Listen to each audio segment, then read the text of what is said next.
Akran zorbalığı çocukların okulda sınıf arkadaşları arasında yaşadıkları zorbalık.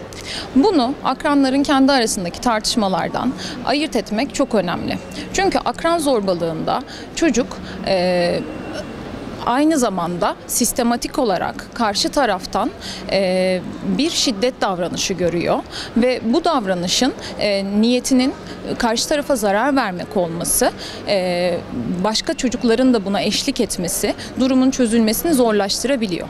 Aynı zamanda zorbalık uygulayanla zorbalığa uğrayan çocuk arasında güç dengesizlikleri de bulunabiliyor. Bir çocuğun diğerinden fiziksel olarak daha yapılı olması olabilir bu güç dengesizliği ya da bir çocuğun ailesinin diğerinden daha varlıklı olması olabilir.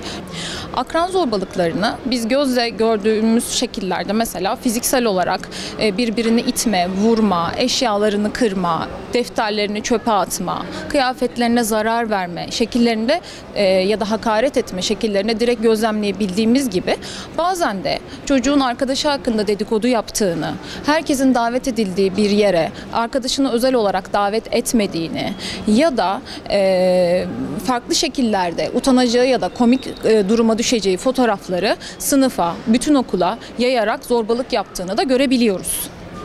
Akran zorbalığına uğrayan çocuklar genelde kendilerini duruma karşı suçlu hissettikleri için, yetersiz hissettikleri için utanarak durumu paylaşmama yönüne gidebiliyorlar. Aynı zamanda ben bunu anlatsam da buna bir deva bulunamaz. Bu çok içinden çıkılamaz bir durum. Ben bunu yaşayıp böyle mezun olacağım fikrine kapılabiliyorlar. Ya da tehdit edilebiliyorlar zorba tarafından. Eğer anlatırsan daha da fena davranışlar sana olur şeklinde korkabiliyorlar. Dolayısıyla durumu paylaşmıyorlar ve akran zorbalığında özellikle zorbalığa karşı sessiz kalmak da zorbalığı en kuvvetli besleyen şey. Velilerin özellikle önce durumdan haberdar olmaya çalışmaları gerekiyor. Çocukların hayatında neler oluyor? Çocukları okulda arkadaşlarıyla bir problem yaşıyor mu? Bunu da çocuğumuza sohbet ortamı oluşturarak, onu yargılamadan, suçlamadan dinleyerek bu bilgileri elde edebiliriz. Çocuklarımızda bazı semptomlar da fark edebiliriz. Örneğin normalde neşeli olan çocuğumuz içe kapandıysa, bizimle daha az sohbet ediyorsa, durumlara daha sinirli tepkiler veriyorsa ya da okulu normalde seven çocuğumuz okula gitmek istemiyor. Okul hakkında açılacağı zamanlar, tatiller biteceği zamanlar endişeli cümleler kuruyorsa ya da başka bahaneler bulup işte hastalıklarıyla ilişkili olmayan ağrılardan bahsedip okula devamsızlık yapmak istiyorlarsa, puanlarında, başarısında çocuğun bir düşüş varsa bunlar alarm belirtiler olabilir. Ailelerin bunların arkasında yatan nedenleri araştırmaları, çocuklarıyla sorgulamadan sohbet etmeleri lazım ve eğer ihtiyaç duyuyorlarsa da psikiyatrik bir destek almaları lazım.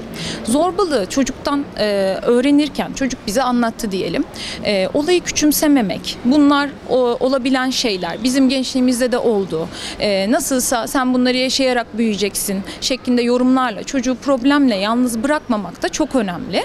Çünkü zorbalıkta az önce de bahsettiğim gibi bir güç dengesizliği söz konusu. Çocuk kendi eşitiyle baş etmeye çalışmıyor. Sistematik bir şiddetle baş etmeye çalışıyor. Burada da yetişkinlerin rolü çok önemli. Aile öncelikle zorbalığı öğrendiğinde çocuğuna şunu hatırlatmalı. Sen zorbalık mağdurusun, suçlu değilsin. Daha sonra çocukla beraber problemi çözmek için neler yapacağını konuşabilir. Aynı zamanda zorbalık davranışı okullarda ya da okul çıkışlarında olduğu için okulu, öğretmenleri, rehberlik servisini durumdan haberdar etmek de çok mühim. Çünkü tam zorbalık olurken öğretmenin buna müdahale etmesi ya da okulda bir zorbaya öğretmenin okul kurallarına uymayanlara uyguladığı disiplin cezalarını uygulaması aslında bunun davranışlarının, zorbanın bir bedeli olduğunu tüm okula, tüm sınıfa kanıtlamış oluyor. Böylece aslında olaydan diğer etkilenen grup olan zorbalığa tanıklık edenler de arkadaşlarının yanında destek vermeye cesaret bulabiliyorlar. Aksi durumda eğer aileler ya da öğretmenler zorbalığı bunlar olabilecek şeylerdir, zaten hep oluyor, biz ne yapabiliriz ki gibi müdahale etmeden tepkisiz bırakırlarsa çocuklar da güçlü kalabilmek için sadece başkasını ezmeleri gerektiği fikrine kapılabilirler ve zorbalık başka zorbaları da doğurmuş olur.